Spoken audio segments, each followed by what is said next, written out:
it's like starting a whole brand new business from scratch. It's so much energy. But then when it's also like your soul, like when you feel like naked, you're like, ah.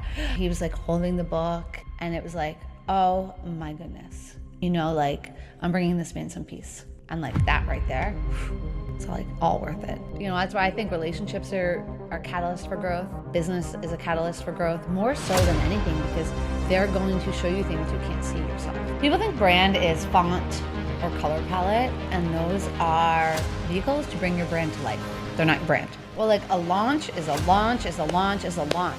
Friggin' obsessed with launches. They're so fun.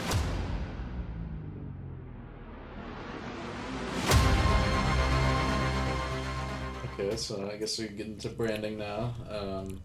What does it actually mean to build a brand? Whew. People think brand is font or color palette, and those are vehicles to bring your brand to life. They're not your brand. It's like a vehicle, it's a tool. Your brand, the way I believe it, is how people experience you and what they associate you with. And yeah, I mean, it's honestly that simple. And all your messaging is a huge part of your brand, the language that you use. And then sure, of course, you know, the colors and the feel of them that they create, the fonts, the feel that creates. Like, are you soft? You're going to have softer colors. I don't have soft colors. You know what I mean? Like, not for my work brand anyways, right? And then all the different things should be very consistent. What people do is they're kind of all over the place and inconsistent. And I think consistency is incredibly important in brand power.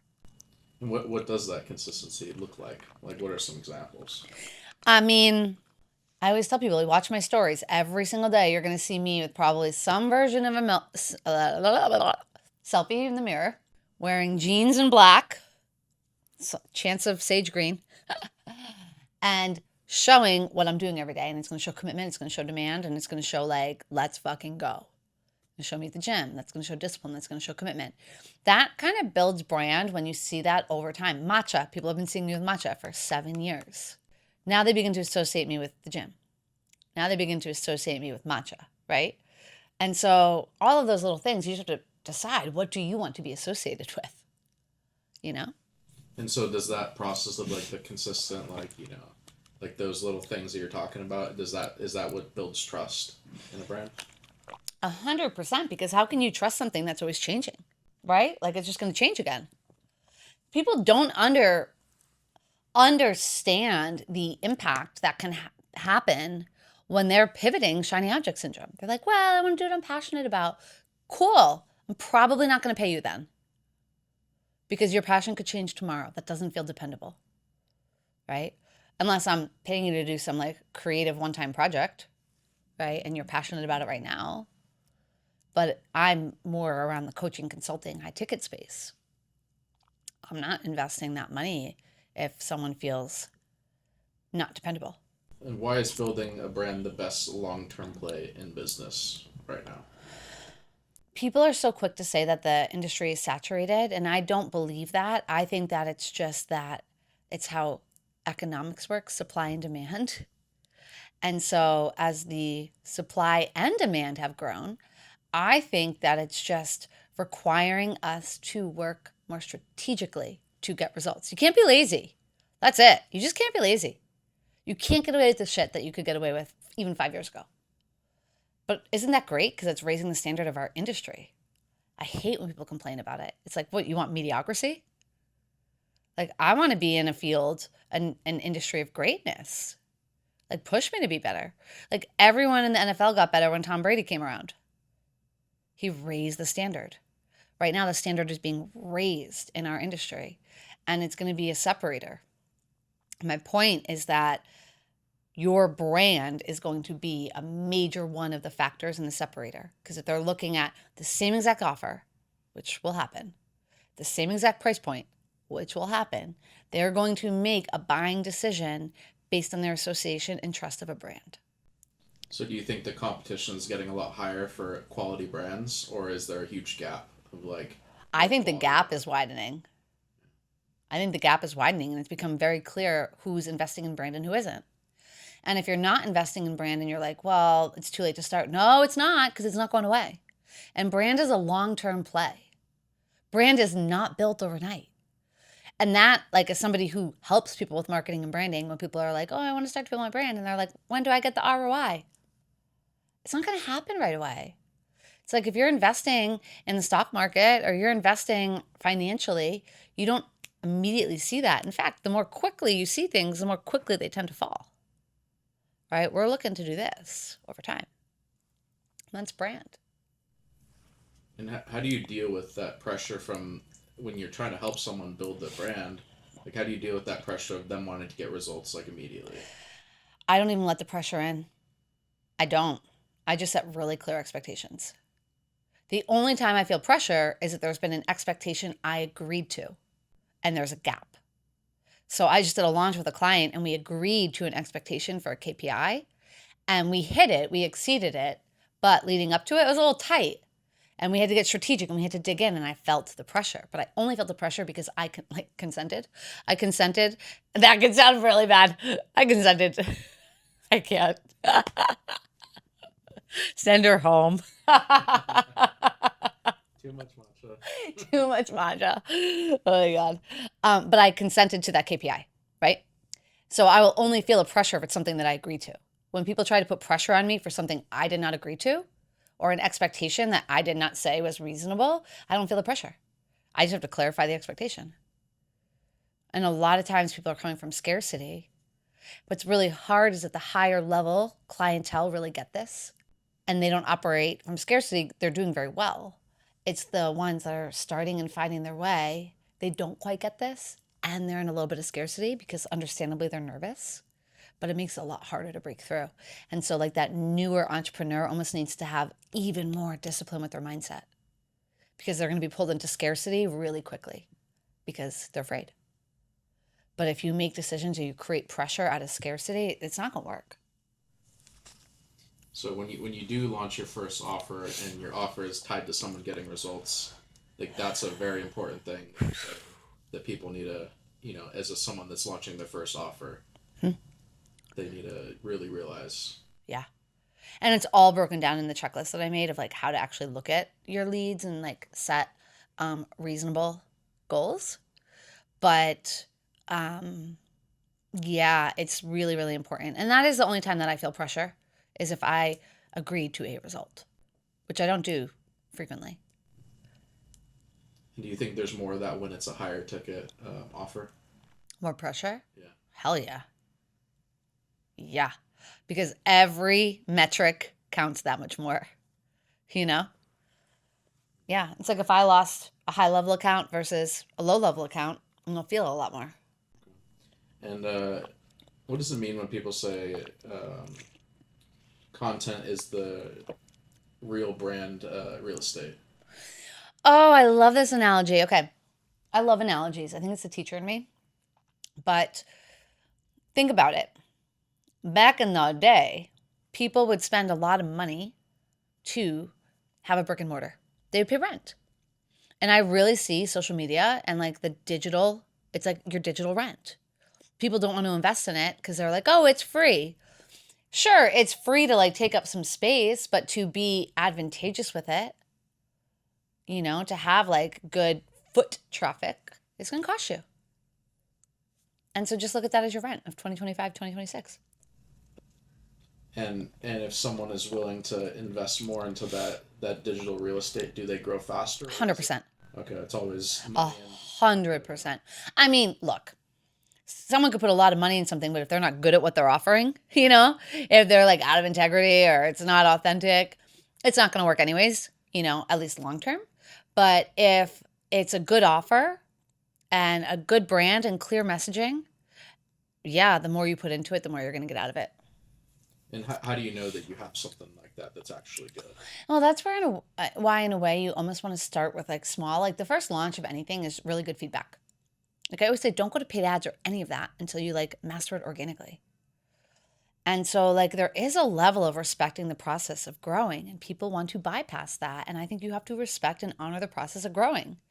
Like a baby doesn't become an adult without going through all the stages to become an adult. It's a business.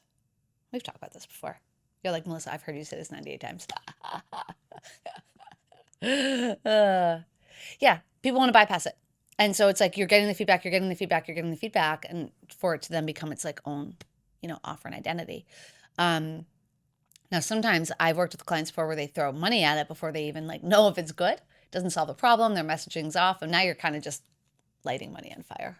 And why is consistency more important than going virality? Oh, because okay. Oh my God, I forgot about this story. This is a great story. So I was just in Arizona, and this is the power of consistency right here. Like we're putting the matcha down for this. Okay, picture beautiful hotel room. Okay, when you go into the hotel rooms and they have like the snacks. Okay, so one, they put it in a very good position, right across from the bed. I'm staring at it. Okay. And it's like right in my line of sight, right under the TV. And it's like the M&Ms and the cookies and the gummy bears and the Sour Patch Kids and all this stuff, right? And I see it and I'm like, oh no, I don't want it. I don't need it. Nah, I don't want it. I don't need it. I am a big peanut M&M girl, by the way. Big fan, okay? And so I'm staring at it. No, I don't want it. No, I don't want it. After I've seen it enough times, I cave. Because I can't stop thinking about the freaking peanut M&Ms because they're in front of my face all the time. Do we not understand this is how social media and marketing works? People aren't going to say yes right away. But when they can't stop thinking about it because it's something that they like and want, like I didn't do it with the gummy bears, but it's fine because there's going to be a gummy bears person that wants the gummy bears. But I want peanut M&Ms and I have to see it over and over and over and over and over again. I can't stop thinking about it. Now I'm going to take action. What most people do is they put the peanut M&Ms out there. And the person says, no, I don't need it right now. And then they take it away. And they're like, oh, it didn't work. People don't want it. No, you got to keep it out there. And it's only when you're consistently out there. I mean, like I'm a case study for it. And they were very good peanut M&Ms. And I did have the cookies the other night.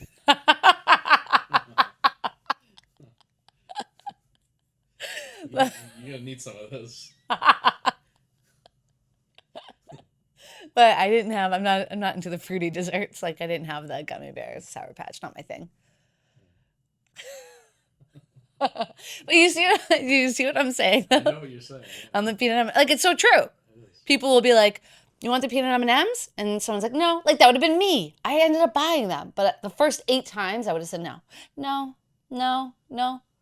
And it wasn't even them like it wasn't anyone asking me. It was me just seeing it, walking by it, seeing it, walking by it. Oh fuck, there they are again. God, they look really good. Oh, there's a lot of blue ones in there. I like the blue ones.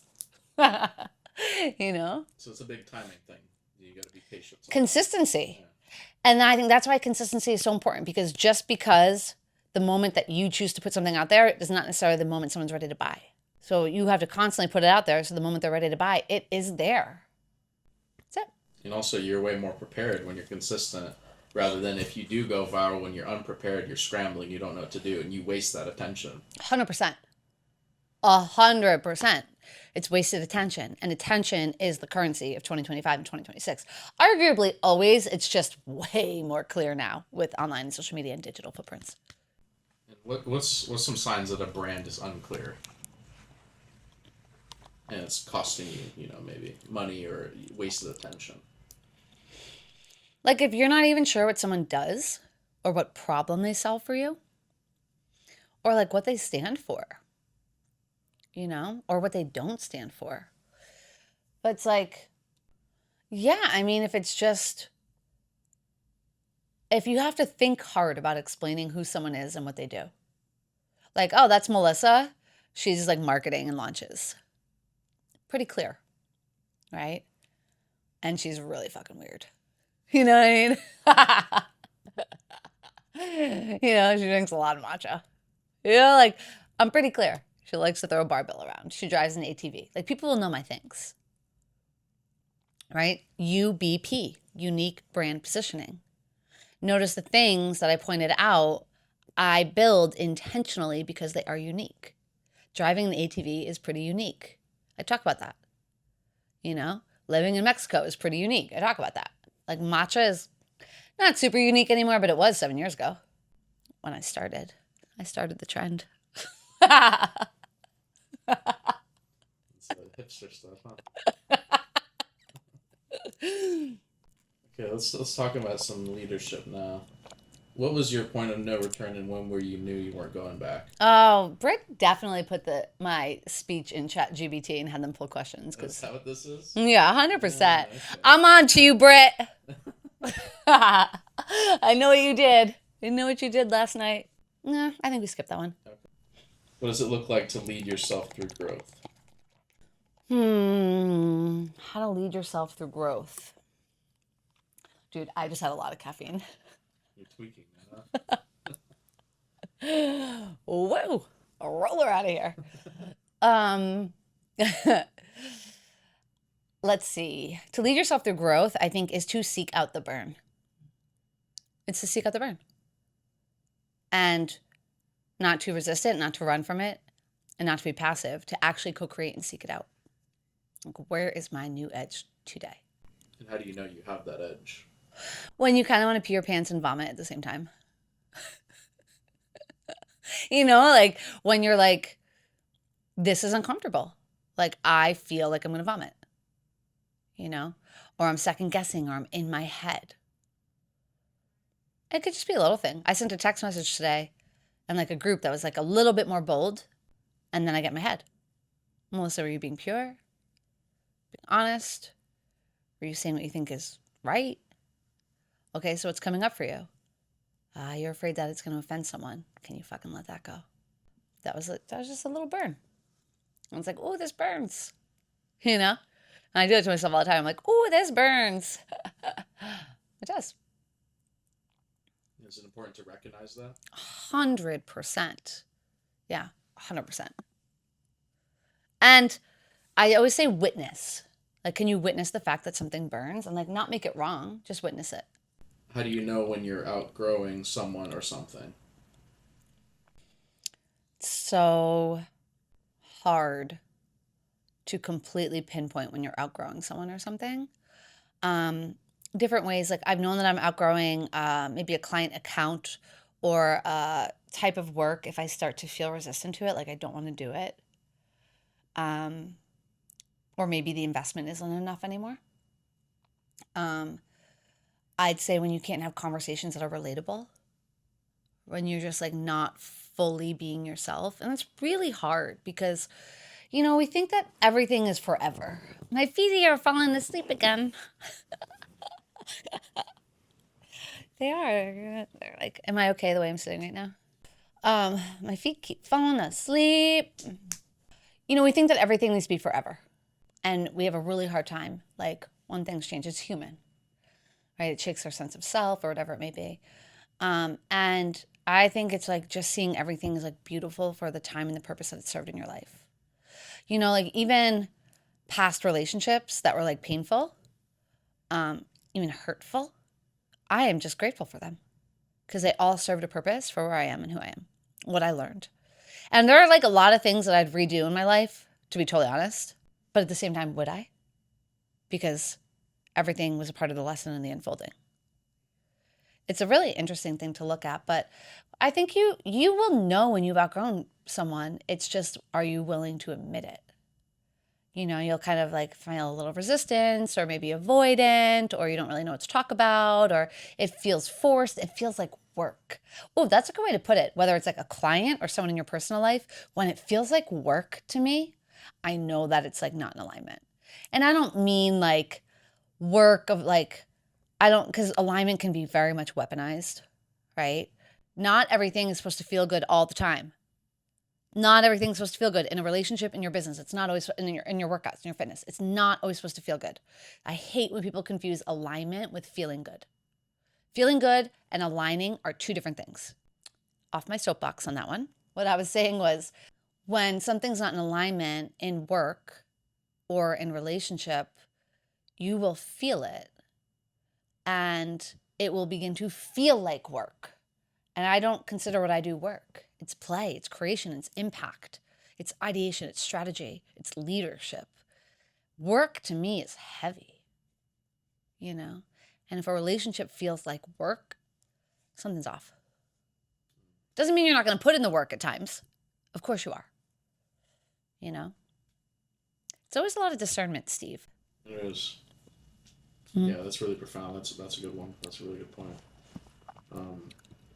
What's your advice for women who's afraid of being judged as she grows? What's interesting is that I've worked with a lot of women who really break through the being everyone's friend. And honestly, if you want to make massive impact, you're not going to be everyone's friend. And so if you're afraid of being judged, I would ask, why are you giving so much power away to what other people think of you? That's it. Nothing to do with anyone else. You get to choose how much power anyone else has or how much of a vote, right? Like you only get a vote in my life if I give you a vote, right? It's interesting. Last night, mi novio, mi novio was bringing me to the airport. We're talking about giving power away. And he said, well, where do you give your power away? I was like, a lot of places. We all do. And it's like the more you're aware of it, the more you can take it back. But I want you to think about like your power like a ballot, like a vote. And so if I give it to, if I, you can, someone only gets a vote if you give them a vote. So if someone's judging me, it only matters if I give them a vote that like it matters. If I don't give them that vote, it doesn't fucking matter if they're judging me. So anytime like I give my power away, it's because I'm giving a vote to a place that might not serve. Should they even get a vote? Is that person living the life I want? You know? I don't know. Does that make sense? It does. So you only give votes to people you truly trust. Yeah, that you truly trust and that like, I mean, look, I really trust my brother. I have 3 brothers. I really trust my brothers, but I'm probably not giving them votes in like business decisions because they don't understand this industry, right? And they think it's weird. Like, Melissa, when are you going to get a real job? You know?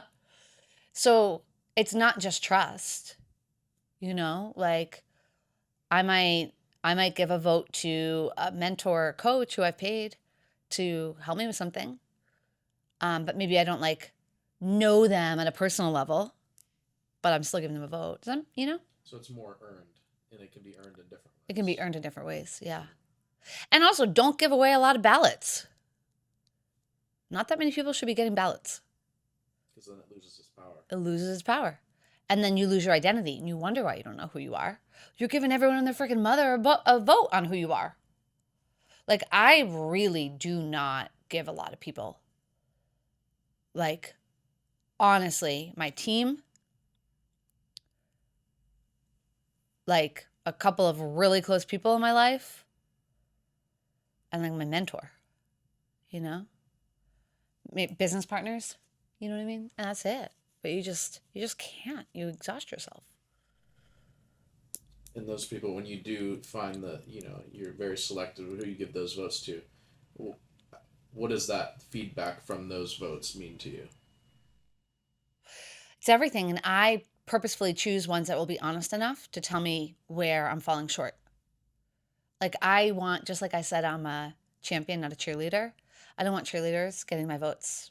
I want champions who they see my greatness and they're going to hold me to it. You know, they see me like kind of like falling a little bit. I want them to tell me. It's the only way. I don't want someone who's like, great job. It's okay. No, Melissa, I actually think that you like really could have showed up more powerfully here. Thank you. Tell me. It's our ego who wants a cheerleader. It's our greatness that wants a champion. Okay, now we'll get some about the scar tissue and personal power. Um, what did grief teach you about going all in? Grief taught me everything about going all in. More, I mean, grief looks a lot of different ways. It's not just death. So it was actually more when my daughter was dying. Because when I looked at her, I wanted to lean out because maybe it would hurt less. So if I didn't love as hard, then if she died, then maybe it wouldn't hurt as much. And I like made a decision like of like, no, no, no, you're going all in. And this is where we attach to the process, not the outcome. And this girl deserves for you to go all in. And so I've shared stories before and they're all in the book, but I was crazy mom. I was crazy mom and fighting in every possible way I could with and for her. And I'd say that after she died, one of the greatest pieces of comfort for me was knowing that I went all in and left it all in the field. And it's kind of something I was talking about with you earlier, is that I want to live my life in a way so that no matter what, I look back and just feel good that I left it all in the field. And how did that transition to like your leadership qualities? Yeah, I mean, my team knows that like my commitment level is like unmatched, right? And um and always looking at how do I get better. I mean, I'm committed to improvement. I'm committed to growth. I'm committed to looking in my own mirror, you know? It's like, honestly, people are so worried about what, like, not being perfect. None of us are perfect. Like, spoiler alert, I mean, hate to bring it to your ego, but you're not perfect. But like, it's like any PR agency would tell you, get in front of it. Get in front of your stuff. Go look at it. So anyways, I bring that to my leadership and my team, and I'm all in, and my team knows that, and we're always attaching to the process, not the outcome. And what do you say to the people who feel like their grief is too small to matter? Mm. Yeah. So the way that I teach it, I wish I had a whiteboard. Where's the whiteboard? Is depth chart, not hierarchy. So when people get into that conversation, they're creating a hierarchy of grief. Can you see this? And they're putting like me, bereaved mom, up top here, right? But the way I see it is we flip it and it's just a depth chart, but it's all grief. And so the one up top is going to have the most width. It could be very simple, it could be moving. That's grief, right? The very bottom is going to be the depth of really the love and the impact that that loss had. But it's not a hierarchy or a better than. It's just a depth chart, and they all have to be tended to.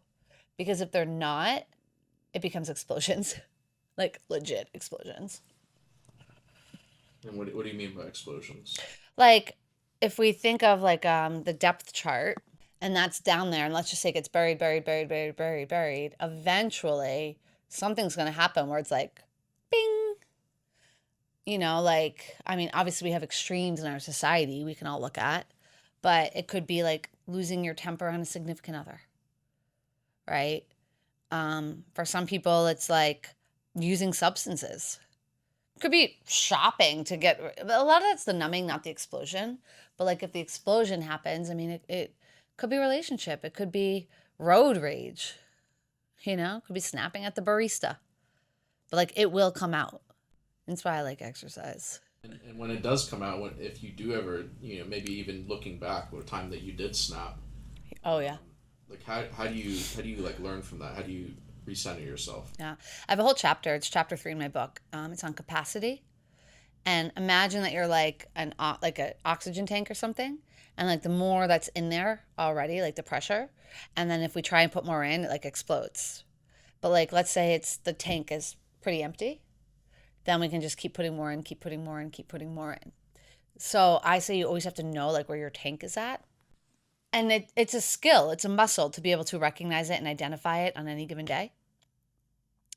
I say that taking my dog for a walk is the way in which I identify it in the morning. Because some mornings I'm like, oh, Tahine. And Tahine is my little pug. Tahine, you're so cute. Like you're sniffing the leaf and you're taking 9 hours. You're so sweet. Like taking video. And then other mornings, same exact behavior, same exact walk. And I'm like, Tahine, what the fuck is so interesting about that leaf? We got to go. Tahine didn't change. The walk didn't change. It's me. And people don't do that. They don't look within first. Always look within first. Always. Anything that comes up, pull out the mirror and be like, what's coming up for me right now? Right? When you do it day after day after day after day, you don't even have to do it. It just naturally happens. So I'm very well aware of my capacity and what I can take on and what I can't. And then how do you, when say maybe there was a big blow up, the explosion as you say, and you hurt some other people, someone else. Yeah. How do you heal that when you do it for yourself? How do you like heal the other person as well? It's such a good question. I've done that. And it sucks. It is the worst thing, worst feeling to act in a way that you are not proud of that spills onto other people in your life. I've done it. I know it makes me human, and I know all of us have in our own way, but it's like the worst feeling. I think it requires a real deep level of radical responsibility in looking at, I think, first of all, the why. Because we can go to beating ourselves up, beating ourselves up, beating ourselves up. But you know what? Beating yourself up is actually ego. It really is. Instead of like, how am I in a growth mindset of how are we moving forward? Because beating yourself up can't exist with a growth mindset. And we only learn and grow in a growth mindset. Therefore, you can't beat yourself up. So I would always look at the why. Why did I act that way? Why did I have that response? And that will bring you the clarity. And, you know, for me, it's been a number of different things. I mean, you know, more recently, it was like I was over capacity, which we just talked about with the book publishing, with the conversation I'd had with my publisher. So when one other conversation came up that normally wouldn't be a big deal, I just couldn't handle it, right? Another time there was something where like I was in a situation where I kept stuffing down my needs because I felt a little trapped. And if I expressed my needs, I was afraid that I was going to be like reprimanded or punished or whatever. In responsibility, I kept choosing to stuff down my needs, stuff down my needs, stuff down my needs, stuff down my needs. Well, what happens when you do that for so long? It comes out. And so I had to be in responsibility that I was stuffing down my needs, and I had to do one of two things. I had to either get really comfortable asserting my needs regularly or leave the situation. That was it. Again, it's all about responsibility. Now, just to answer the last part on other people, I think you have to have a real honest conversation. And if it becomes a pattern, that is going to be lost trust, right? If it's a one-off that creates growth, this could actually become a more intimate opportunity for somebody else, you and somebody else, because they witnessed you and you're messy, and they loved you and you're messy, and you grew from that, and then you grew together. But it takes the courage to have that conversation. Totally. Most people never have. No, they like to sweep things under the rug. Yeah. They're like, why golden broom, golden broom. why do you think people do that? Because they haven't built a muscle of being uncomfortable and uncomfortable. It is a muscle. Get uncomfortable every day. It's why I get myself uncomfortable physically at the gym. Because when I feel myself being like, oh, I don't want to go, I don't want to do that, I don't want to push that hard, it's like, get uncomfortable, Melissa, and get used to it. And I just think that's really important. It could also be like maybe they had an upbringing where no one talked about things. There is always a level of environment. It could be that when they did talk about things, they were reprimanded, abandoned, gaslit. So maybe they have to develop safety in talking about things. Actually, that's a really important point that I just made. I'm like, good job. Please continue. Oh my God. Oh, I don't know. All right. I actually think that's probably it. That's all there is to it. I need bed. I'm coming off my caffeine high. Oh yeah. It's like the crash now. No, I actually think that's it. I think they probably haven't developed safety in speaking their truths and speaking about uncomfortable things. My guess is that it led to fights or this or that or that.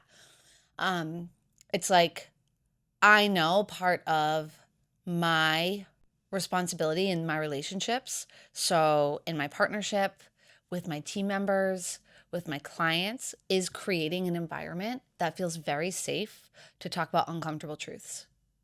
And not by being a cheerleader, but by being able to hold it and not react. Like, let somebody say something that's really uncomfortable to hear, don't react and don't take it personally. And if I cannot react and not take it personally and honor their experience for them, honor their truth, even if we have to respectfully disagree, right? Even if it's just me listening. But I think a lot of people brush things under the rug because they haven't experienced what it's like to be in healthy dialogue of uncomfortable things. Yeah, that's what I think. Do you think that's harder for women to, because you know, like women, they like to hold a lot of stuff in. They say, "Oh, I'm fine," you know, like in Mm, relationships, and or do you think it goes both ways? I'm like, well, that's not me. I'm like thinking out loud. I should probably hold more stuff in. Yeah, Yeah, I should probably hold more stuff in. Um, I think that women often come up against being too much. And I think men come up against feeling like they're not enough. And so those can feed off each other in wild ways. Um, but I think women will hold stuff in because they don't want to be seen as too dramatic, too needy, too bitchy, too emotional, too this, too, right? And then, but that will not work over time. Yeah. Usually, like, if a woman goes crazy, it wasn't that moment, right? Remember we talked about launches yeah, and how, like, the launches, it's everything leading up to it. Yeah, if a woman launches her shit, it was a lot leading up to it. yeah. That's very true. What's something no one told you about grief and entrepreneurship? Well, grief and entrepreneurship are so entangled for me.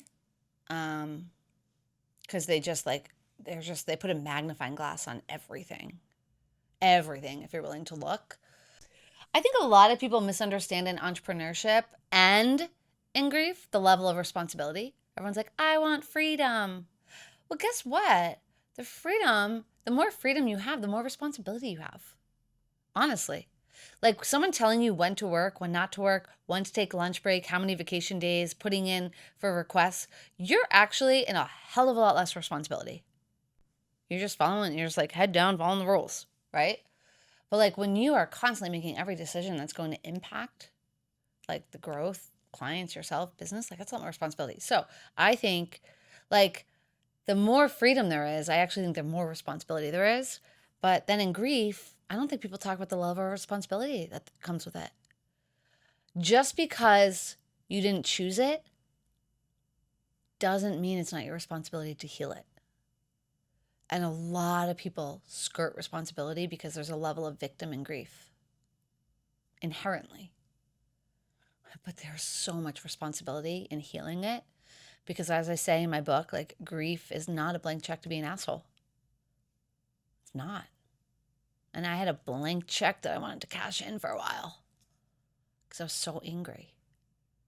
But like, imagine if I hadn't taken responsibility, we definitely wouldn't be here. I wouldn't be running a business, you know? And so it's like, it's also an opportunity to live your life in a way you've never lived before. So yeah, it's like from live transcripts and real convos. I just wanted to make sure like I get Britt what she needed to go through these things. Is there anything that stands out? Brand Lab, business insights. Hmm. No, not that I can think of. You have any good funny stories recently that I know. I don't know. you don't know from the book? Anything like The book tour has been super fun. yeah, Yeah, it's been wild. It's weird to like be signing books. Like I'm sure you see it yeah. with Daniel, you know? The celebrity, it tastes of It's the like celebrity bag. weird. Yeah, Yeah, just meeting humans has been really cool. The amount of people that have stories. You know, there's a whole chapter in my book called Sonder, which means like everyone around you is carrying a story you know nothing about. So like I wrote a chapter on that. But I mean, I can't even tell you. I mean, just at this event that I was just at in Arizona, I was like, this person lost their child. That person lost their child. That person lost his wife. Like, that person was going through a divorce. That woman left an abusive relationship. Like, all these stories. And we're in this room of business growth and, like, yeah, and brand and marketing and messaging. Let's strip all that down and see the human. And that's actually really what I talked about and landed my third day of speaking because I'd gotten more clear. And I don't plan, you know me, I'm like, I don't plan my speeches, right? I just get up there and riff. But I had done tactical and I had done also kind of mindset. And what I realized after like hearing everyone's stories for 3 days, like I think if you really want to elevate your brand and your business, it comes down to two things: mastery of your skill set and humanity. And you have to remember both because every single person in that room wanted to elevate their business and they also all had a story. And I can't just overlook that. The last event I was at back in New Jersey, for my book, someone had just buried his 12-year-old nephew the weekend before. Someone's sister had been murdered weeks before. Like, it was like you just can't even, you know what I mean? Now, had I not shared my story, I would have just walked by all these people and had no idea. And how much I would have missed, the number one. Why do my feet keep falling asleep? But then my legs are too short to reach the ground. So it's like I kind of have to sit cross-legged, and then I sit cross-legged, and they fall asleep. And I have to shake them, and it probably looks funny. It's all red. It is already. See, like all the blood rushing to my foot now, right? You see that? Yeah, I do see that. It kind of looks like a creepy superhero foot. Yeah. I have little feet though. My veins are popping. Anyways, what was I saying? Yeah, do you just think about like, how surreal it is just like, because we go to so many of these events about personal growth and how to level up your business, but you never know that, this person's going through this, right next to you. And you finally created that environment where people are open That's to exactly sharing. it. I can't tell you how many people came up to me and said I cracked them. I think that might be my superpower. What do you think? I think so. Of course, you're going to agree with I me. think so. He's on camera. But why do you think that? Because I've just had so many people tell me that I've like just softened them and cracked them. But I think you can only soften people not by being soft. It's like you have to have this balance of like you are holding them in it. Like I'm holding you in it, but I'm also going to be soft enough so you can like melt. I had a woman come to me and was like, my kids call me the ice queen, and you had me crying. She was like, I don't know the last time I cried. I had another woman, she was freaking hilarious. She comes up to me and she goes, you went up on stage? And I was like, oh, okay. And she's like, and then you cracked me. She's like, I just had to come say thank you. I've never had anyone get my walls down like you, ever, that I can think of. I'm like, that was just from stage, But I think what I do is I really hold people in it, but I witness and I don't judge. I always say in messaging and marketing, you have to get people to lower the pitchfork or they can't even get your message, right? Because they're defensive. And I think the way that I interact with people, I can get them to lower their pitchfork, but I hold them in it. So when we're holding ourselves in the burn, in the fire, and the defenses are down, now we're melting away. Something. And do you feel something like spiritually when you see someone, when you feel like you crack someone to realize Yeah. that you see it in their face? Like, what does that like kind of look like for you? You can just feel it. I can feel it anytime I'm speaking on stage, like in the room. I can feel when something's landing. It's why I don't do teleprompters or scripts.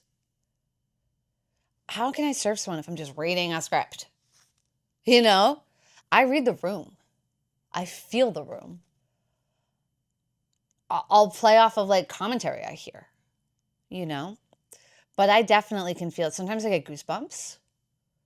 I think you remember there have been times like, I think when we were in Miami recording one time recently, or I was speaking at one of the masterminds and we were in Miami and I got goosebumps and I was like, oh, I get goosebumps. Like, it's like when I'm sourcing and I kept getting them on this one topic and I'm like looking at the people in the front row, like, you see my goosebumps? Right. And they're like, who are you? Where's Daniel? I'm like, no, look, goosebumps. Well, I get goosebumps a lot. Like when there's something magical. Like I don't just like get goosebumps randomly. It's like something magical. So when I'm on stage and I get goosebumps, I know that I'm like sourcing a message that needs to be sourced. And how can other people tap into that? Because I think a lot of us are numb to that. A lot of us, especially women, they really have sensitivity to that kind of feeling. Mm-hmm. Like, how do you get rid of that numbness and actually, is it through getting, cracked, as you say? Yeah, you got to crack yourself. Like you can only do for other people what you can do for yourself, really. And I think that I crack walls of myself all the time. I look in the mirror, I stand in the burn, But think about like, if we're talking about like channeling, if we want to get into that, however you interpret channeling or what your purpose is. Imagine like I got this hose coming out of Melissa, right? Up to whatever you believe in. Ow, I missed that hair. I hope my deodorant wasn't messy there when I raised my arms. Okay, but imagine I have a hose. And now I'm nervous. I'm nervous. I'm like, is my deodorant messy? I've been traveling all day.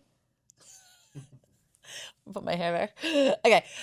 Oh, Melissa, stay on focused. Like a hose, right? Now imagine that there is like a block you can't even receive. Or imagine that hose has like a lot of debris in it, like stuff that's built up, like clunk, limiting beliefs, stories, ego. Until you clean and clear, like yourself, stuff's not going to flow through. And so it's like you have to clean and clear yourself. I am within 5 seconds of being around someone, I can tell where they're vibrating energetically, literally. And I don't do it with judgment. It's just I've done so much work. It's like you can spot it. I couldn't have done that 5 years ago, but it's just like you have practice, And that's why like I only trust someone to the level in which I can tell that they operate at. Because in their minds, they might not be lying. They just don't have the tools or the skill set to be that higher level of honesty or truth, or to see something without bias, or to see something without ego. And so somebody might really be convicted in what they believe in, but if I know they're operating at a vibration that is very much rooted in like bias or ego, I'm not going to listen to them, not because I don't trust them, because they're being honest. It's because I don't trust the level at which they can operate at their highest for my own decision making. Does that make sense? It does make sense, and that's very important. That what you're saying there, it's very important because I do notice that a lot. Like just like the numbness in society, just yeah, and yeah, you just gotta have the courage to go through the burn, as you say. Yeah. And it's worth it when you can actually eventually feel. Right. It makes life so fulfilling. Right. But if someone's operating at a vibration of like victim or numb or that, you know what I mean? Like, it's not that I don't trust them, but I'm not giving them a ballot or a vote. I don't want the energy in my space. And I don't judge them. I think that's really important. People think that boundaries mean judging, but boundaries and judgment are two very different things. Like, in fact, I would argue that if you have judgment with your boundaries, that you're weaponizing boundaries. True boundaries are just rooted in neutrality or love. And you can't have judgment with neutrality and love. So if it's like a boundary from judgment, you're actually kind of in a low vibration. Oh yeah, people weaponize boundaries all the time. Top things I hear weaponized. Weaponized terms out there. Alignment, manifestation, boundaries. These are all weaponized all the time. Like the fact that it has to feel good. It doesn't feel good in my body. Well, yeah, probably because you're on a new edge. A boundary is being weaponized if you're using it punitively or to teach someone a lesson, or that's like an aggressive way of using a boundary. Other times I see people be like, I'm drawing a boundary. No, that's avoidance, honey. That's avoidance. That's not a boundary. You are completely avoiding. Happens all the time. I've had it happen to me. Oh, I'm just drawing a boundary. Like if you're not willing to have it depends on the depth of a relationship too. But if there's like a deep relationship and you are not willing to have the difficult conversation and you just draw a boundary, you're just drawing a line in the sand through avoidance and calling it a boundary. That's it. So that's weaponizing them. And they say it with conviction. Oh yeah. And like righteousness. I drew a boundary, right? No, you're avoiding, right? A boundary usually can come as like an agreed upon line in the sand. Often, I mean, sometimes there's all different levels of boundaries. We could literally do an entire day on boundaries. Sometimes a boundary can be drawn just by one person, right? Many, many different ways you can draw boundaries. But but they can be weaponized. There can be levels of righteousness, avoidance, passive aggressiveness. can be too. Like, especially when there's judgment around it. Alignment's another big one that's weaponized. Well, it doesn't feel in alignment. What, you know? You mean it's not your comfort zone? You know? I don't know. Like, that's the biggest one that I see around that. Or I'm manifesting it, can also be like avoidance. And you're skirting responsibility. How are you creating it? Like, I believe, you know me, I have a spiritual side. I have crystals in my bag, okay? But like, I don't think that the manifestation and the energetics is a replacement to the action that is required to create what you want to create. What do you think? I think that's important because like I was saying, like there's so many people that speak with so much conviction online about these things, influencers, Oh, yeah. and it's like you end up following the wrong person. They could be like a total narcissist, right? They're just using it to suck your energy. Oh my God. You nailed it. Narcissism and conviction. Online, influencers speaking with conviction with these Yeah. things. Yeah. And like, especially if you're listening and you're like empathetic, you gotta be really careful because narcissists will play on needing help. Like, they will play the like needing help, the victim card, like no fucking other. And there's so many different ways. I mean, narcissism can be thrown around a lot too, to be honest, right? I don't like to label anything, but oh, it's a thing. It's a thing. Yeah, that Yeah, it's one's a thing because like I mean, what you teach is growing brands, right? And like yeah, getting attention. totally. And sometimes that could change someone. Like, Mm-hmm. what's the dark side of getting a lot of attention that you see that maybe someone's not ready to deal with? Well, it's such a good reminder that there's light and dark to everything. Everything has light and dark. We've talked about this before. High achieving work ethic has a dark side. So you have to harness it, right? It's just like, can you clear the shadow? That's why they call it shadow work, right? Can you clear the shadow and keep, ooh, hands are flying when we talk about shadows. Can we clear the shadow and keep the light, right? But yeah, I mean, it's always, I think it comes down to the why. And so there are people who are building their brands or their marketing because of what it looks like, not what it feels like. Because it's about them, not how it serves. Yeah. And that was a big part of why I actually didn't want to get into this industry or get into marketing, messaging, branding, because I thought it was all fake. And it's not. There's a lot of really good people out there. A lot of really good people out there. But there's a lot of fake and bullshit and smoke and mirrors out there.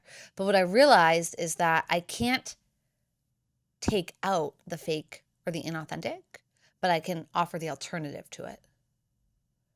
And I think that's all we can do. We need more good, authentic people playing a bigger game, being louder.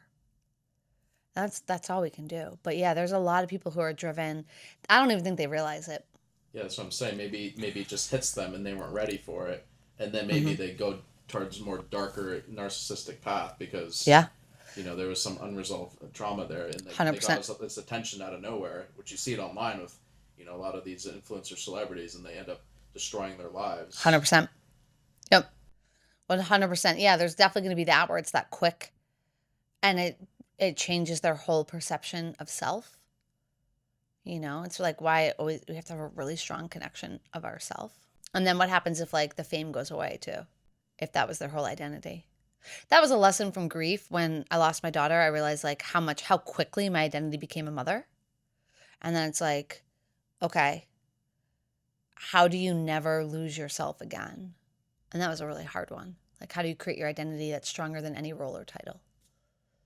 And it's like, we gotta really connect with yourself there, Melissa, So it's like, no matter what you're doing, the doing is just the title.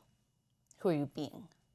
I mean, I think it takes practice, but like, I always come back to like, am I pure?